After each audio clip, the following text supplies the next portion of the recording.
Shut up and sit down.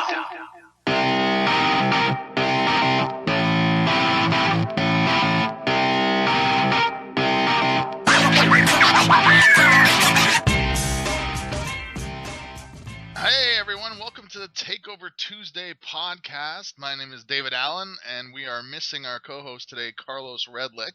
He's having a busy month, so he will not be here, but we have Mitch Miller here today as a guest, another copywriter and marketing consultant, world traveler. Mitch, how are you?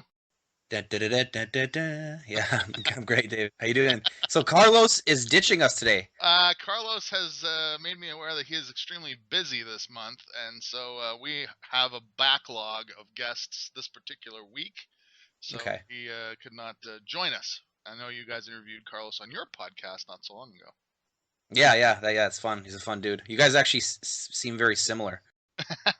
We like to have fun, and that's why we're having you, because you seem similar as well.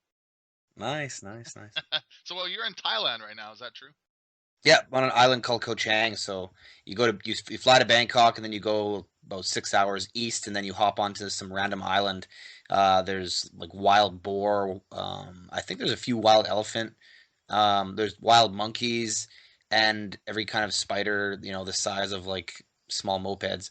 But it's just crazy here, man. It's a lot of fun. So we're in the jungle. We're on the east side of the island. It's undeveloped, and we're in little huts right now, just enjoying the weekend. Awesome. Now, you have a very, well, I guess like everyone, you have a backstory, sort of how you got into marketing and copywriting, and I was reading a bit of it. So maybe bring the rest of the listeners up to speed on your fantastical rise to fame, popularity, and riches. Real quick, I mean, so after high school, that I never went to, I started a band, and we did the music thing for years and years, and we actually got semi-famous. We got radio play on multiple stations at the same time all across Canada, which was really cool. And we did like the pro album, and we had some really good things going. But that exploded and imploded, whatever you want to say. It was pretty crazy. We were all just crazy people. You get 5 crazy fuckers in a room. It's like, I mean, there's one of two things that happens, right? Like you either make it as a rock band, like at Guns N' Roses, it's like they're destined to either be famous or homeless, but Right. but nowhere in the middle. They're not going to quit and become accountants. That's right. Either it blows up or it goes big. It blows up one way or the other. Yeah. But at least what those bands had back in the day is they had managers to take care of them and labels to actually take care of them with money. Now you don't. So doing the whole like I'm a fucking diva rock star thing without a team behind you doesn't really work. So it didn't work out for this for a million different reasons, but I gained some valuable skills, and that's when I first realized that I had a like a gift for copywriting or persuasion. Actually, it was we used to I used to say whatever I had to say to get shows we'd be like, for example, we played for this semi-famous band at the time, and we were first on the bill, but we wanted to be right behind them.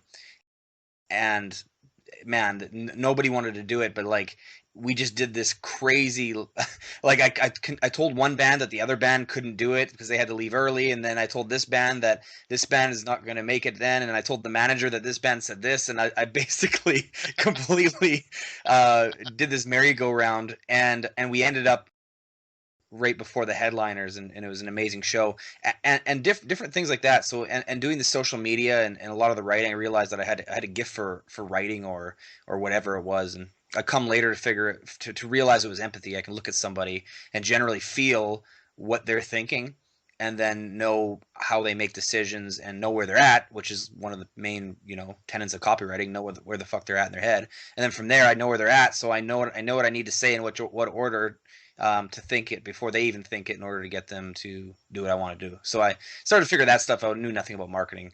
I had a heart attack and almost died from partying, and that woke me up to business. I found Tony Robbins. There's the heart attack. Yeah. Partying. Oh man, so many things happen. It's like, oh yeah, that happened. How old? I found Tony Robbins, and he inspired the. First What's of all, that? How old were you when you had the heart attack? 21. Wow. Yeah. 21. I had a friend who's had a heart attack here in the last year and a half who was 38. I thought, wow, that's really young, but 21 is, yeah. You were partying pretty hard there, my friend. Yeah, yeah, it was nonstop. I mean, it's hard for me to do things half-assed. But yeah, 38 is early. I mean, 21 is ridiculous, but 38 is, and he's okay? Yeah, he survived. Yeah.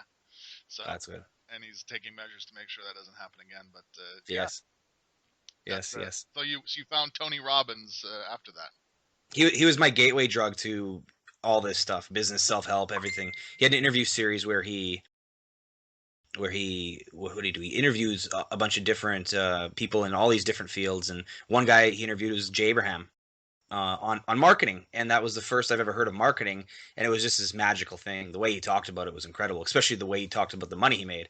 And so I was just like, I was sold. So I just dived into marketing and tried to figure out everything I could. But the one thing that actually helped me, I didn't realize it till recently, was because I found Tony, and he's like the best. And then I found Jay through Tony. So I started at the top down. So unlike a lot of people who get into this game and they start on Google, or they start from the bottom up and they have to sift through so much bullshit, and then their mind gets clouded up with all these differing opinions, and they don't know what to believe, because right, because you're confused because you don't have the foundational principles down, because you didn't know where to find them in the first place. And so I was lucky to have built a huge foundation on J. Abraham, Dan Kennedy, old school Claude Hopkins, Halbert, Tony Robbins, all that self-help stuff really provided a great foundation for marketing before I even got into the marketing, because the self-help stuff, I mean, NLP too. I got into NLP at the very begin, well, not the very beginning of NLP, but of my studies through Richard Bandler, the guy who created it. Most people don't even know he exists. Everyone says they study NLP, but they've never actually studied any of Richard Bandler's stuff, and I find that crazy, man. It's like if you're gonna study a whole body of Yeah. knowledge, maybe maybe listen to an audio track from the guy who invented the damn thing. But so a lot of that, because I would say that it was huge on me because of the reframing, and I teach a lot of psychological tricks for yourself, but then also you can just parlay those right on to copy. So I knew, and I started following Frank Kern. I started studying all the guys. I kept trying to make it work for myself. I was pretty screwed up, so I really, it took me a long time to not get out of my own way. And so I've known exactly what to do since like 2007. It just it just took forever to finally, I had my foot on the brake and the gas at the same time, so it took a while to take the fucking foot off the brake. Uh, Well, you but went heart attack free this time, so you're good. yeah, yeah, yeah, yeah, exactly. So now I just give them to other people. That's right. So that brought you all the way up to some businesses. I mean, you were starting and failing when businesses Yeah, away. yeah. Yeah, I started a landscaping business that failed immediately. Years later I started another one again, and actually made that work. And then we just left it so that we could start this one, because I was using marketing in my businesses. I wanted to do marketing, want to teach marketing, but the whole battle in my head was like, I have no right to teach marketing if I can't do it successfully. And even now, actually, I think about that, and I think that doesn't necessarily have to be true. If you really have a passion to teach something, then you can be a fucking teacher, right? So you don't need to, but it does help if you have some some experience, to have some Practical congruence to what you're experience. saying. Yeah, because you can say something with conviction and not have to just delude yourself. Right. Not have to recite it from a book. Yeah, yeah, and you have you know things from so many different angles, and you have so many different stories that you can actually teach in a deeper way and make more of an impact, because you can draw upon all the different connections that you come across. But yeah, man, so started a bunch of businesses, failed a bunch of them. Thank God this one's not failed yet. No, but it's just a mindset. I mean, it's not over until you just gave up or something, but I know that my life's purpose, as of I know it right now, is to teach not only marketing, but teaching people. And it's interesting, because you know the 80/20 rule, how, like, so most people will not be successful. Most people are the same. Most people are not the kind of people that you, I, or Carlos, or the outliers, the kind of the black sheep are, who kind of swallowed that pill and went down that matrix tunnel. We can't go back now because we've seen too much. Seen too much. It's either like kill yourself or make it. You know what I mean? Like it's yeah. I'm too lazy to kill myself, so you gotta lay off the pot then, bro.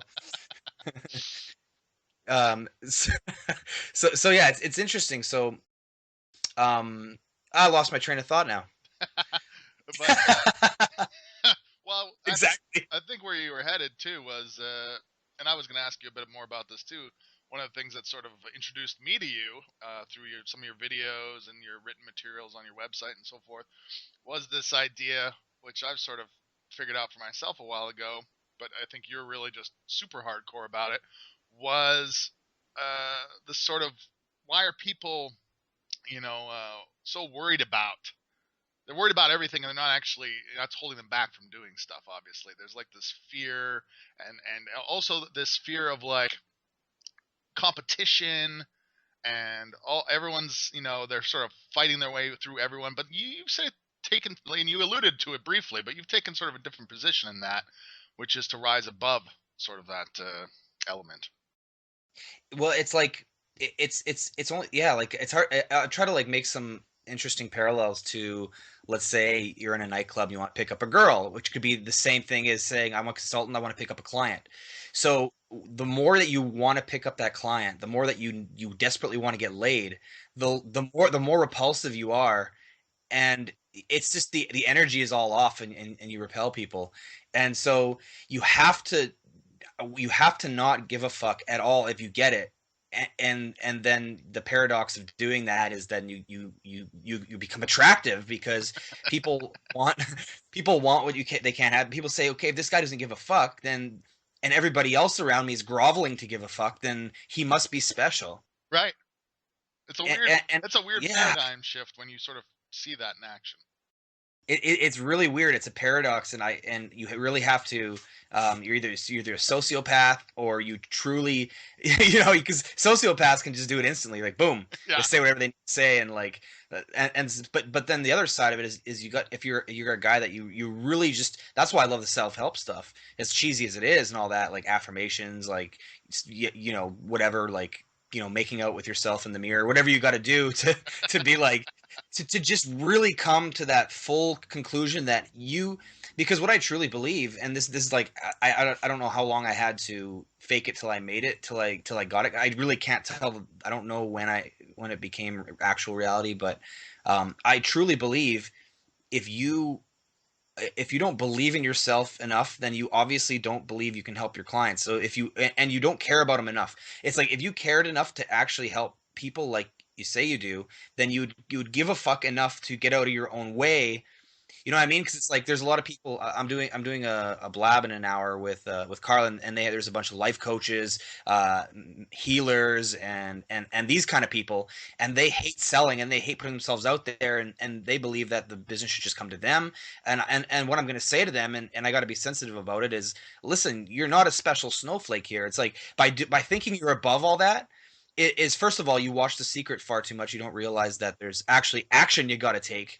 I'm not going to tell you my stance on God, but the famous quote is like of like what is it? He who helps himself. It's like God helps those who helps themselves or whatever. I mean, you got to walk the fucking path, and you got to take action. So what these healers and these guys don't understand is that if you don't get out there and get out of your own way and actually put yourself out there for people to know that you can actually help them, then you're never going to help them. And then what? And then so all your fantasies about helping people just gone down the drain, and you actually don't give a fuck because you don't give a fuck enough to get out of your own way to help them. Right.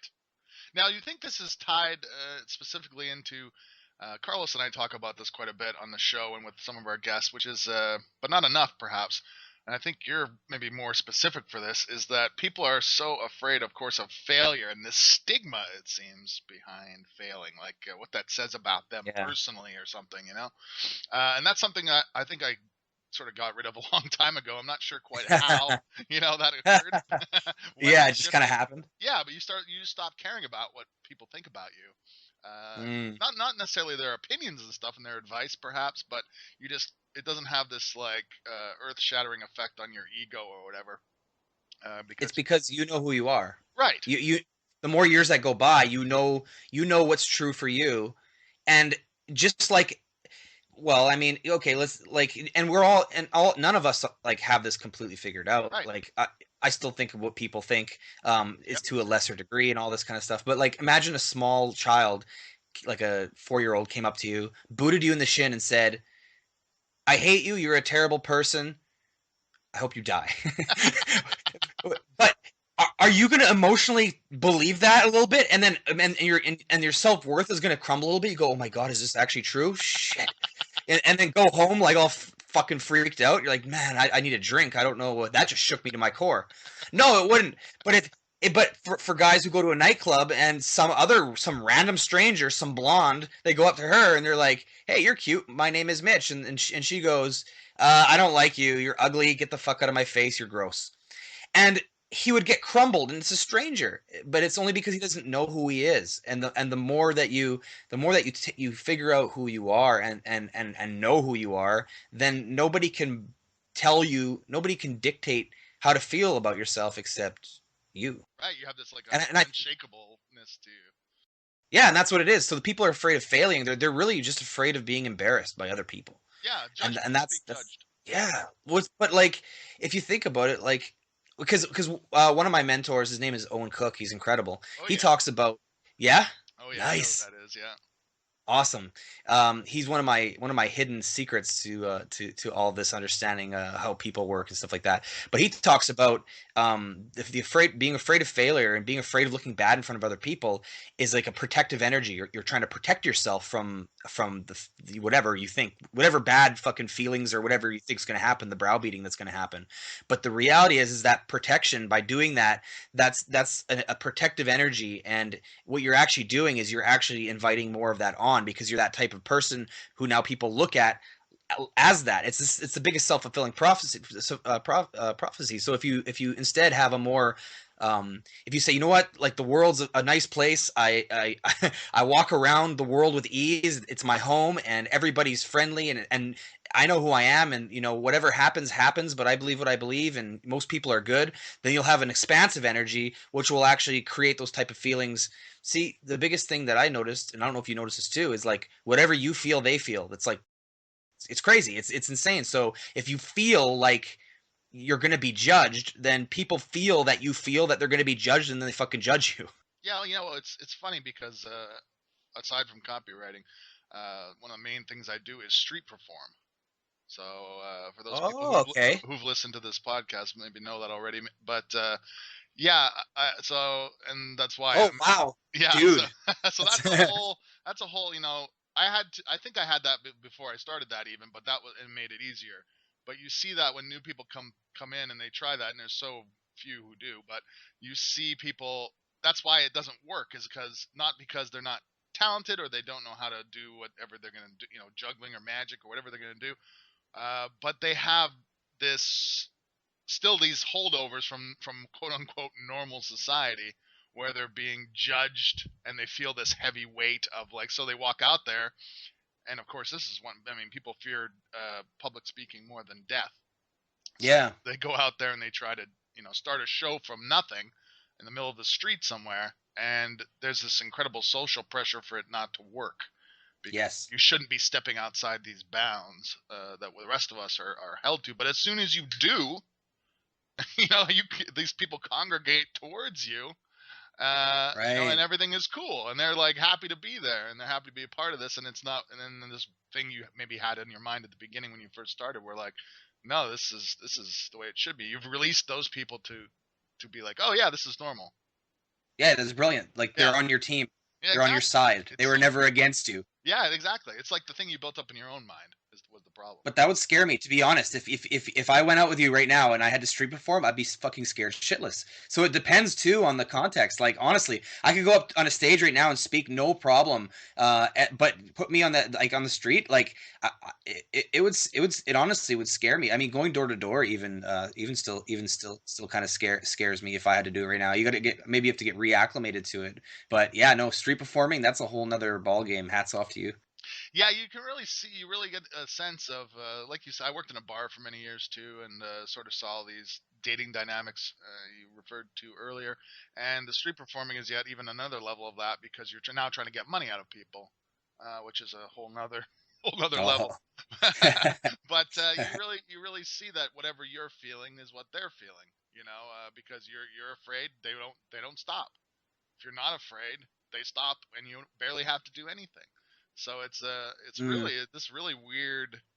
Not to get too woo woo about it, because I think there's real practical mechanisms at work, but it has all a lot to do with, do you believe in yourself or don't you? It's cool, and there is practical stuff like for anyone who's like a copywriter listening. I'm not sure what your audience is completely made of here, but what's interesting too is you can like just like a picture can hold a feeling. You can capture. That's why some pictures, even of the same thing, one can capture a feeling and another one can't. It's almost like hard to describe. But in the same way, when two people, we're social creatures and we infect each other with our feelings. It's impossible not to. If you're put in a room with a bunch of depressed people, it's only a matter of time. Unless, and this is the thing that's amazing, is we talked about whatever you feel, they feel. Whatever you feel, they feel, as long as what you're feeling is stronger than the feeling that they're feeling. The Right. stronger feeling the stronger feeling wins, Yes. which So is the why it's frame is important. your frame is stronger.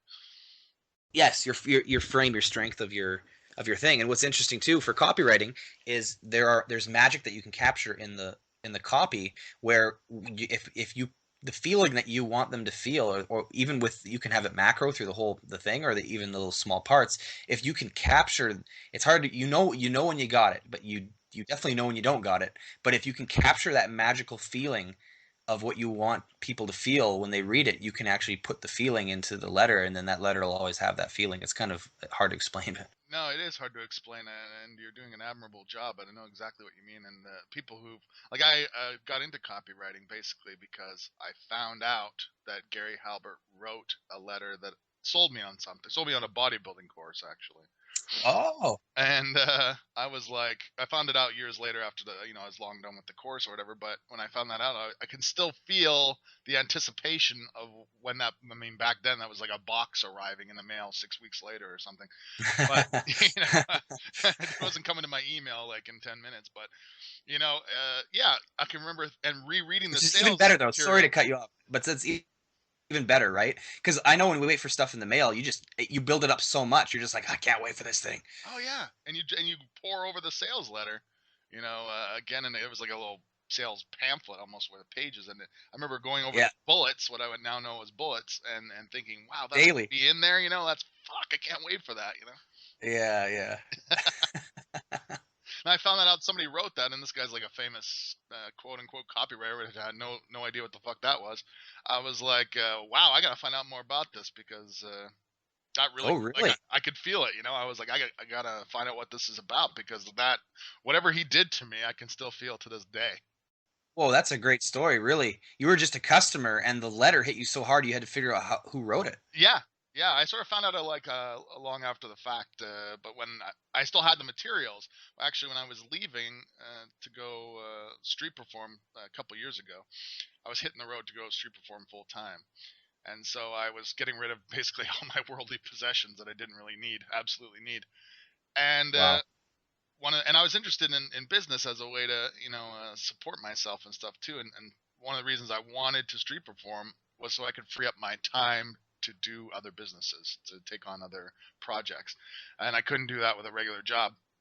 So I was going through all my stuff, and I came across again this sales letter and this bodybuilding course, and I was like, well, I don't really need this course anymore, but this letter is really interesting, and I was into copywriting. I knew sort of what it was by then, and I'd sort of this was a revisit, but I was like, who did write this thing? I have to figure this out. And then I found out it was Gary Halbert, and I was like, holy Christ, this is that no wonder I bought it.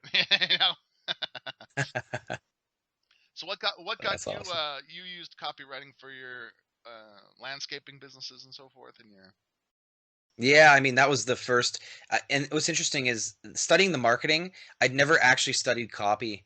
And I for some reason I thought that I did, and I had to honestly go back, and I've studied nearly everything under the sun. So I'm sure I did a few books or whatever. But basically the gist of it is it's an innate talent that I have to just write like that. So I've definitely been honing my chops and paying attention to a lot of the greats so that I can clean up what I'm doing and make it more punchy and powerful. And I could study this for the rest of my life, and we all can, and it's never ending. But I've always had it, and I used to not say that, but because I wasn't even 100% sure, but now I'm pretty fucking sure because I went back to I went back to some stuff that I wrote in high school, for like papers Okay. and things, and old emails that I sent friends, or the email I had after I had the heart attack when I was 21, and I look back at all these things, and it was all there, like the way I talk, the setup, it's just it was there already. Right. So Structure I and said, okay, yeah, it was the structure was there. Like I knew what to say before things. I knew what things not to say. I knew what to say to make someone think something, to tease them to something else, or to hold the court, hold the ball till they got a little bit further down, and then boom, boom, boom, and scarcity and blah blah blah. It just I just kind of have it, whatever it was, and you were just a I don't know con where it man came from. from word go, basically. Yeah, there you go. I've just been a scam from the very beginning. Which is interesting. Great. When you start to get that, you start to get people saying that. It's like, okay. It's true. That's They do funny. that because I think they realize too that it scares them that maybe.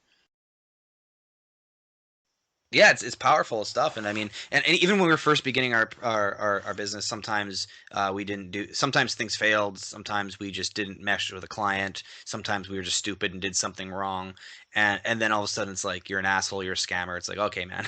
It's like, no, I'm just actually a human being trying to make this work just like the rest of us. But Yeah, that's how that goes. I think when you get to a certain level of notoriety and success, or you got clients and stuff, that people will try to knock. And this is the world we live in. I think people will try to knock you down and say you're doing it wrong or whatever, and they try to drag you back into that abyss that we sort of Yeah. talked about earlier, where everyone is like in this, the zombies at the bottom of Yeah. the staircase or something, And I get it. And another thing too is like personality. It's like I've finally come to I don't know, like it's okay now that I don't have to like everybody. Not everyone has to like me. So it's important to understand that certain personalities just clash. And I know there's certain people that I respect in this industry that I can tell at just the way we've interacted or whatnot. I could tell they just don't really care for me. And at first I was like a little bit butthurt. I was like, oh, what the fuck? Like, why? Am I good enough? Like, what am I doing Right. wrong? And I was like, oh wait, it's just personalities, man. It's okay. Yeah. And then but what's interesting is as soon as I figured that out and I was okay with that, then I started to get it's interesting because when you're focused so much on yourself and what do they think of me and you don't have a chance to forge your own identity and think about yourself and what you want. So as soon as I did that and I was okay with not having everyone like me, then I was able to have people that I didn't like too. And I was like, oh, actually, I don't even like that fucking guy. Yeah. There's a reason the reason he doesn't like me is the same reason I don't like him. The irony. Yeah. So I'm almost happy. I'm like, it's okay, dude. I like that I don't like you. It's okay. It's all good. That's great. So now you have a company called Opposed Media, Yes. and what is that about per se? Okay, so it's morphing real quick because it's in the baby stages, so it keeps changing a lot. So originally it was purely service work, mostly copywriting, and then funnel building too.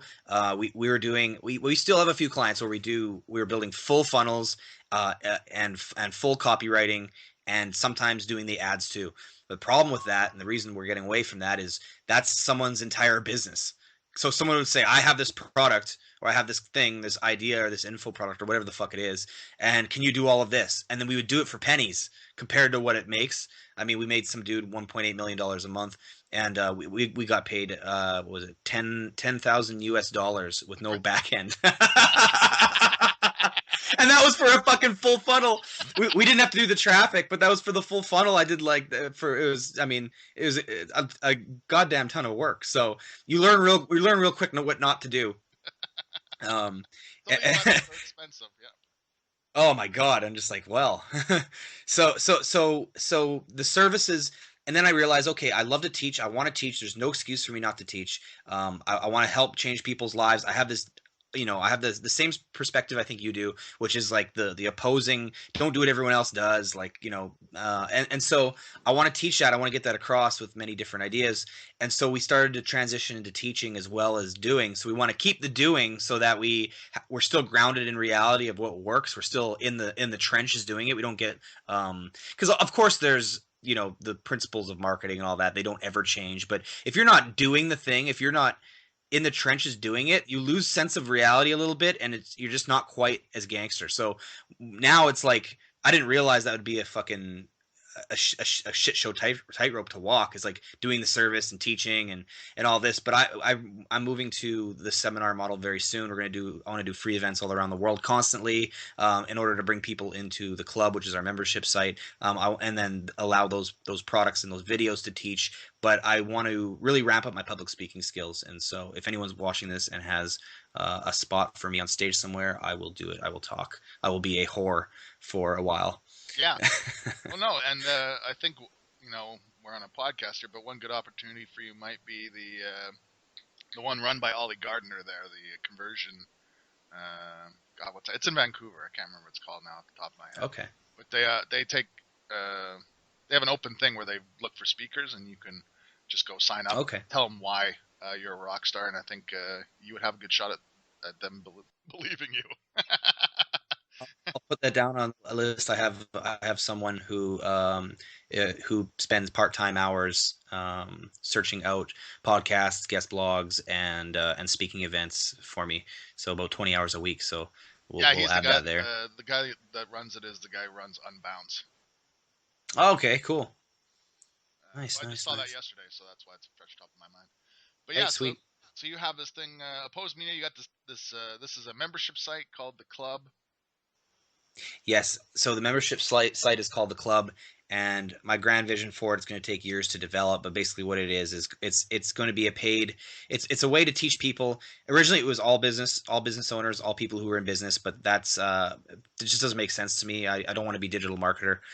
Basically, what it is anyone who's selling, anyone who's needs to position themselves as an expert, as an authority, who really needs to wrap it around their fucking head that they deserve to have high paid clients. They deserve to, make anyone who's an expert, anyone who has info products, anyone who is maybe some sort of coach. I mean, that whole area is something I've always been widely, extremely obsessed about ever since I started. And with the social dynamics and the dating stuff, it goes hand in hand. Those are the exact same principles. And so what's cool is there's a deep body of knowledge there that people in the entrepreneurial world haven't tapped into, and there are some thoughts there, and there are some strategies, and there are some incredible complex truths that haven't been brought out to this side of the world yet.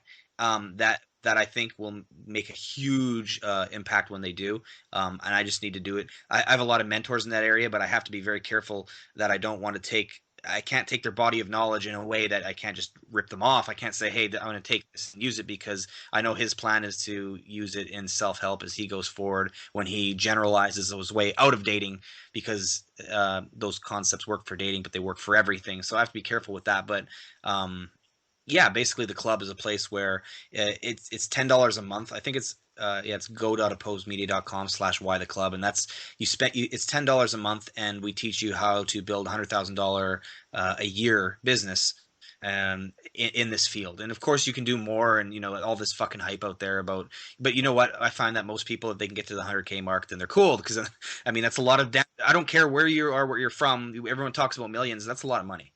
That's a lot of money. I mean, once you get there, I mean, sky's the limit from there. But and there's a lot of advanced stuff too. It's like the first hurdle you have to overcome, basically, is that first. I think so. I don't know. I don't know why it's that number. I mean, it's just, I guess it is what it is. But that's what people want. They want the 10K a month for whatever reason. And people don't realize that 10K a month is a very rare thing to do in the world anyway. I mean, Yeah. in America and anywhere, that's a very small percentage of people do that, let alone with something that's over the internet. I mean, you've won by then. I mean, you Oh do yeah. that. I mean, You're way ahead. Yeah, you you're way fucking won. ahead. I was looking up the statistics the other day just for my own knowledge, and it's something like, there's only 20% in America, anyways. There's only 20% of people making over $100,000, and there's only less than Wow. 1% making over $400,000 or something like that. So Right. it's once you're over that 100 grand mark, you're in rarefied air almost. Yeah, it's incredible, and I mean, to do it with a business that lets whatever, like on a laptop type business where you can travel and you're all of a sudden you're because I 4 hour work week, inspired the hell out of me. So did the movie The Fight Club, all these kind of outlier things.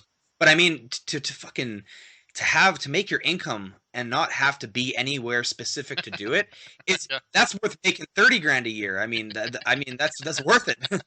Yeah, you think you think people think. I think when we get into this, because there's certain people that get into this naturally gravitate, like yourself, myself, Carlos, people we've had on this show, gravitate to these type of because we've already sort of figured out that a lot of this nonsense doesn't matter and you can quickly get into this kind of stuff. Then they're already thinking big, because they've already mastered sort of the ideas behind the mindsets behind this. That now they're thinking, oh, I could really do something here instead of just replace. But if the average person just replaced the shitty job that they have today, Yeah, my God, man, and that's good. yeah. No, People so hard on themselves. yeah. If you're out there and you're just making 30 grand, if you could just do that while sitting at home on your laptop, I mean, that would change your whole life.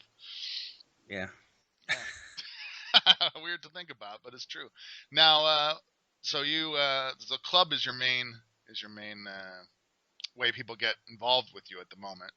Club is the baby now. We're not really taking on clients for service work. I mean, if it's a special project, odds are, if you're listening to this, you're thinking of contacting me. It's not. So don't. Uh, but yeah, I mean, so the club is what we're building up, and I'm really taking this year to flesh that out. So I'm not in hardcore sell mode with anything right now. We're actually bringing a lot of expert panelists into the club. So we're going to pick the theme for the month, and then we have all the different panelists are going to provide their content and their spin and their perspectives. We have some pretty crazy dudes in there who do big things, but they have quite a little bit different perspectives than I do. But if we're talking about a certain aspect, we're on month 3, so we're going to be talking about how to create an irresistible offer now that you've found your market. Then it's like now you have like 11 different pros giving you their perspective specifically on this, and then my overall perspective, and then all the different templates and examples we have in the club. Blah blah blah blah blah. So we're really building that up, and I'm neurotic. The vision for it, I don't think we'll be there for a little while, but it's still awesome, and it's only $10 a month, and geez, I mean, what people get for that? Yeah, I mean, we get, and there's a few people who don't like it and they want their money back. That's cool. I do like a double your money back. I said, you pay the $10. If you don't like it in the first month, I'll give you 20. Yeah. Well, I'm actually going to join the club too, because that's how I found you guys. I sort of saw some of your videos, and you interviewed our co-host for Takeover Tuesday here, Carlos. Yeah, that was fun. And so I'm definitely going to join your club too, because I think this is something that other people, once you get into this stuff, these relationships you build with people, business is just relationships, period. But you build these relationships, with other people, and this is an avenue for that, to get get in contact with people where you won't normally, be able to maybe just to call them up and have them on your show like this. You can be in this so-called club and have the interaction with people that are more successful. They have that old saw about you're the average of the 5 people you hang out with the most. Yep. And it's true. You might not even know they exist, and it's not necessarily anyone listening. It's not like it might not just be people you can't get to because they're so shrouded and important. It's not like that. It's like people you don't even know exist that are doing cool things. Yeah, exactly. And this is one way. So I would tell anyone listening to this, just like some of the other guests we've had on here, but this is for $10 a month. I mean, you're gonna spend that this afternoon on a coffee and a bagel or something. So. Yeah, and like I said, if you don't like it, then I'll give you $20 back. I don't want 100 people doing that to me all at once. Yeah, then I'll get pissed off. I'll take it down. But so who listens to the podcast? I mean, what are they wondering? What kind of advice can I bestow, or what kind of? Yep, I think we have sort of two kinds of listeners. We have copywriters, who are Okay. mostly beginning copywriters, I would say, judging by the questions we get. So if you could jump into what they're doing wrong, maybe in an early part of their career, and also just people who want to start a business, like an online business or even a an offline business, because you've done that a lot. How can they get off their ass this afternoon and take some action steps? Okay. You're not running a dog fighting ring over there, are you? Yeah. The competition started. Uh, um, they're all barking at the moon at the same time. They're all wild dogs too. Oh wow. Yeah, they're so friendly. Like there's this one little white dog here, and he's the cutest little guy. He has only 3 legs, and he hops around on his 3 legs, and he's adorable, and he's so nice. But he loves me so much that when I'm petting him, any of the other dogs come near me, he'll growl at them. Oh, that's And awesome. it's funny. But I would say so for beginning copywriters, there's a few simple things that I actually noticed because I have there's some people on my staff that are beginning copywriters as well, and there's something that I noticed that was interesting. And the first thing is I, I don't know if all beginning copywriters do this, but I've noticed it a lot now. Is if you're going to write a draft, they will start from the beginning, which is fine. You can start wherever the fuck you want. Like a lot of guys say, "Oh, start the bullet, start this." It's like whatever. You start. I have to personally write the fucking headline first, and I start from the beginning down, and that's how I usually do it. But anyway, most writers write from the top down too, beginning writers. So what's interesting is when you're not really fired up yet, like you start writing, you start getting something, and because you want to just beat the blank page, and you start going, and then it gets better as you start getting fired up, right? Your brain's firing up, you're getting ideas, you start to get good, and by the time you're done, you're at the bottom, you're just fucking killing it, you're on fire. Now, what for some reason what they don't do is they don't go back and just rewrite again. Like because what they'll do is they'll go back and they'll kind of edit a few things here and there and tighten it up. But that's it. That's a draft. And what I noticed is that like because I was reviewing some of these and I go through the whole letter and I'd be like, this kind of sucks, and all of a sudden be like, holy shit, the guy got a fire lit under his ass. Now I'm in. Now I'm in. And it's only simply because he got warmed up. And when he finally got warmed up 80% through the letter, the last 20% was killer. But he didn't go back immediately right after that. As soon as he was done, when he's on fire, and go back to the beginning and rewrite or whatever, or restructure, or just write again all the way down until he got back to that 80% line where he was actually on fire again. So that's that. I've noticed that a lot, and I can see, you can pick that a mile away because that's that magic feeling we were talking about at the beginning. It's like, oh shit, the guy's on point there. I got it. I could see where he just clicked himself in, but he didn't go back after while he was still in that magical spot or whatever, that magical flow. He didn't go back and then redo all the stuff before it clicked into the flow. Yeah, that's good. No, I think I've definitely been guilty of that myself, and for sure. And I think that's why maybe I switched it up a bit when I started writing. When I sort of realized, because I listened to Gene Schwartz. There's like that very famous video of him at talking at Rodale or something, where he's talking about his process and how many hours a day he spent doing everything and whatnot, and sitting down at his desk and setting the egg timer and all that. And that's one of the things that he sort of I think commented on, was that he would just sit there, and even though he would force himself to sit there and set the timer, and then he would gradually sort of be like, well, let's see what this is about here, and he would sort of gradually get into it. But I think that taught me too that there is like this warm up period, and anyone who writes, I think the first couple paragraphs usually, whatever, you're always like, oh, that was shit, if you're writing fiction or whatever too. And so yeah, I think for me now, I think what I do is I do the bullets first, and then the headline, so that I got ideas flowing, and I like the cleverness of piecing together bullets and stuff like that, of teasing people and whatnot. So, and then that gets me started on the body stuff, because now I'm warmed up.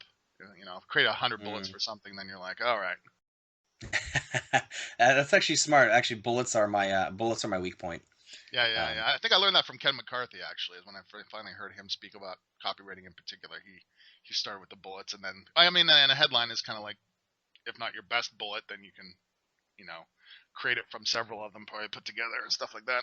But I can imagine that, like for me, my weapon is the avatar done so well that when I read it, I'm like, I fucking feel this guy. But Yeah. so but at the same time, I can imagine that an avatar plus the bullets would just make you everything just write itself. Yeah, yeah, perhaps. I mean, and like you said, I think everyone has their sort of the way they go about stuff. There's no whatever gets the job done, you know. But yeah, Done and is then better than perfect. and sometimes there's just, you can just write something like the one letter that actually did the $1.8 million a month. That letter I squirted out in 5 hours. I was at a friend's house, and we were having pizza, and I just flopped it out. I didn't think too hard about it. It was done, and that was it. And that was quick, and that was it. And so sometimes it just is what it is, and sometimes you just Now write it and it works. that's another question I get from beginning copywriters and stuff too. Is when they start to take on projects or start to look for clients, how long do you take to write stuff, Mitch? Like, because I found I can't give that away, or else all the clients I have. So a month and a half, basically. Yeah. Well, yes, and I do it sitting in a room that is exactly 84 degrees. No, so what I notice is that there are some, like, for example, like that letter that one out in 5 minutes, or sorry, 5 hours, and done. But I have other letters that the headline will take me a week. And so it just depends, and I really have to be in the mood to do it, and that's why a lot of my current clients, a lot of past clients, they can't stand that about me, is like, God damn it, like, because I'll say it, because I'll think it, I'll be like, okay, I'll be like, I'll be done your letter in 2 days, or like I'm penciling in the time to do it, but that time that I get penciled in, now they think I'm an asshole because I'm like, sorry, it's not done, but what it is, I have to be in that zone, and maybe I can as I evolve here, I can find more ways to put myself in there quickly or whatever. But the reality is, if I don't feel like writing, and it's not a diva thing, like, not today, just don't feel like writing, I think I'm gonna pet the 3-legged dog and fucking drink a beer. It's not like that. It's like, I'm sorry, dude. It's like, it's just not coming out of me right now, and so there has to be some sort of patience. So it is what it is. Like, whatever it takes to get it right. I mean, sometimes it's a battle. Sometimes it just comes out, and it depends on who you're talking to too. Because there's certain markets that, even though it's simple copy, for the love of God, it just took me weeks to try to crap anything out, and it was okay. But then there's other markets and other things that I just naturally gravitate towards. People maybe that I know, or types of people that I know better. Maybe because my best friend was this type of person, and this market is closer to that type of person, where I could just bang it out quickly. So you got to choose. Because I get that question a lot. I get, like, I take on a project, how long should I last? Well, I mean, and it's exactly what you said. It's some of these things happen. I wrote one here not too long ago for Super Bowl Sunday, on Super Bowl Sunday, that was a live sale during the game. Nice. And I wrote it that morning, but it was something that I'm familiar with. I'm familiar with the people who may try to buy it, and so it makes it very easy in some cases. But other things, if I were to write something for, like, a Forex thing, I don't know fuck all about any of that stuff. So that's going to take me a lot longer to research and to find out who these people are and the avatar and all that kind of stuff. So yeah, I see what you mean. It's such a variable thing, but we do get that question. I know Carlos gets that quite a bit too, so from beginning copywriters. Now, in terms of sort of leaving these people with a little extra information, but maybe perhaps a cliffhanger, I think one of the things you're very good at is positioning. You positioned yourself, as as a rock star. I mean, we talked about it earlier, and I believe that you are, just from interacting with you, because I can hear it in your voice. You believe in yourself, yeah. Now, in terms of the beginning copywriter, what sort of mistakes are they making in regards to a few simple things in regards to their positioning? Okay, so I'm starting to talk about this more and more, like the whole leapfrog thing, and not doing anything incremental. It's important you don't do anything incremental, because I say this a million times, and I'll say it a million times till the day I die, is that in this small world of copywriting, for example, in this niche, this is the unfortunate truth. Your reputation is cast as it's like living in a small town. Your reputation is cast instantly. And it's hard to break out of that. I mean, if you're known as the drunk about town in the small town, you're the drunk about town. To get people to change their opinion about you is going to take a long fucking time. And it's the same thing in this industry. Is if you come out as a beginning copywriter, and there's yeah, well, okay, I you know what, I guess there is something wrong with it because it's not the fucking way I did it. Just be honest. Yeah, because well, it's the first time I really talked about it like this. Is like Right. is I refused, and I'm thinking about this now for the very first time. I refused to be the guy who went on the forums and asked everybody for advice on everything. I wasn't that guy. And at first I thought like half of it probably had to do with like pride. I don't want to be seen as the guy doing that because I know someday I'm going to be an expert. But now that I think about it, it was actually strategic because it's true. I don't want to be part of any of the guys, like, say, like, I don't want to join Ryan Levesque's mastermind. I love the guy. Not going to join his mastermind because I'm not joining his mastermind because I'm the fucking guy who's have my own. So you it sounds retarded, but you start at the end. I start at the end. It's like it's if there's questions I need to ask, and here's something I did in my own mind. If there's a question I need answered, I don't just ask a fucking group or a forum because you're getting all sorts of answers from all sorts of guys. When the reality is that if you've done enough studying or if you have enough access to the greats, then then they answer the question for you. You don't need a human to answer the question that just someone who's like, not someone you don't know. I mean, so unless you're, because all these guys have said all the answers to all the questions that you're asking, all the dumb questions people ask on a fucking group. So it's like, if just it's okay to be the student, but if you want to be an expert or an authority, if you really want to do that and get that positioning, then you do all that privately. Yeah. And I have a lot of That's people great. that, you know what I mean? What you said there is 100. I agree with you 100% of the.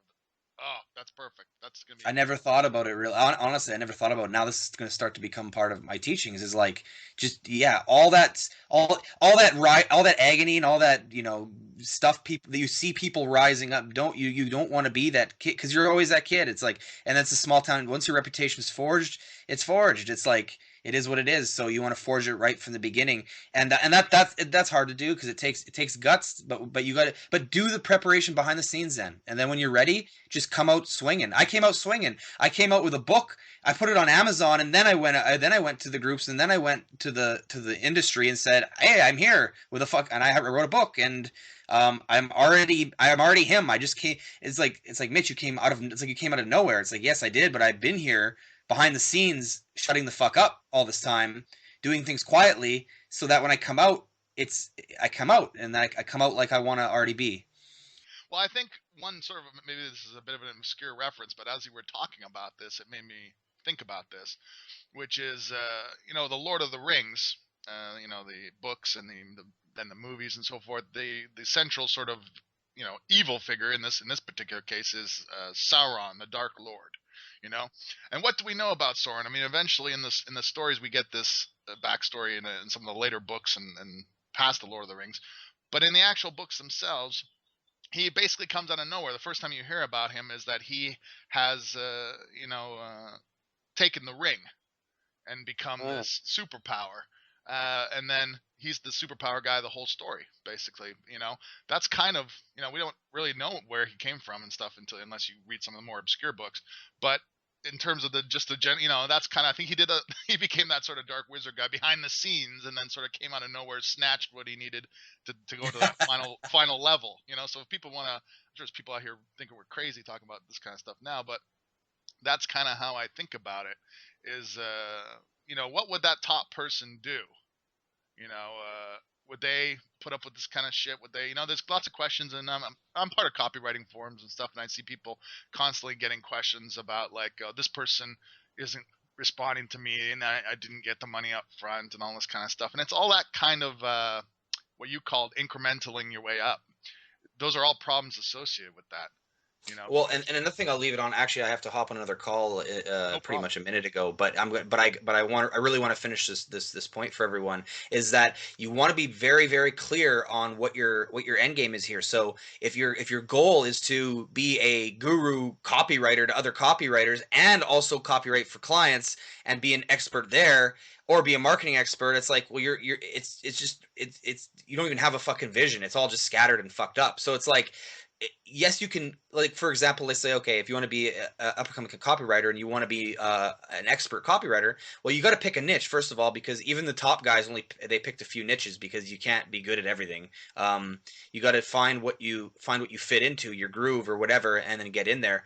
Preferably a really money making niche like weight loss or something, or a subsection of it. But what's interesting to note is that what if you can, let's, for example, you go on copywriting groups and copywriting forums, and you can be a student there, you can be publicly a student there, but when you go into your niche of weight loss or wherever it is, or the business owners or the people in direct response who do that, you just got to know wherever that you are going to fit in, then you want to do all that privately.